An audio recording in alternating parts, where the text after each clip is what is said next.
This weekend, Liam Neeson stars in probably the funniest movie of the year, The Naked Gun.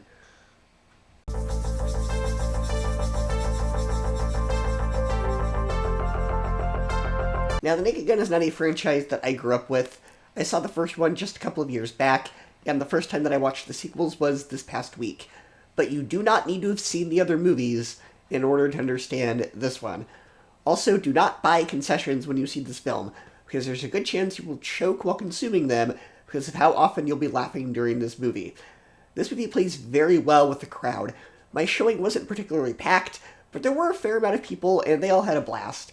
The film has all the slapstick, sharp, witty dialogue, and jokes about taking things literally that the franchise is known for. Liam Neeson does a fantastic job playing up deadpan humor.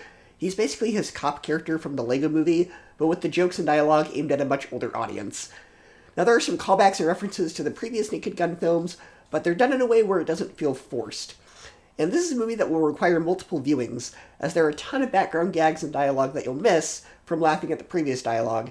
Now, in terms of the level of PG-13, it is a pretty hard PG-13 in terms of the humor. There's one scene in particular that's a very long sex joke that goes on for a couple of minutes, but I'd say that it's about the same level as the other Naked Gun films. That is to say, this is not a family PG-13 like Fantastic Four or Superman that came out earlier this month. It's very much for older kids and adults. It's sophomoric and lowbrow humor at points, and that's not going to be for everyone. This is one of the smartest comedies to come out in a while. I highly recommend it if you're the appropriate age group. May gets an A-, a 9 out of 10, and 4 out of 5 stars.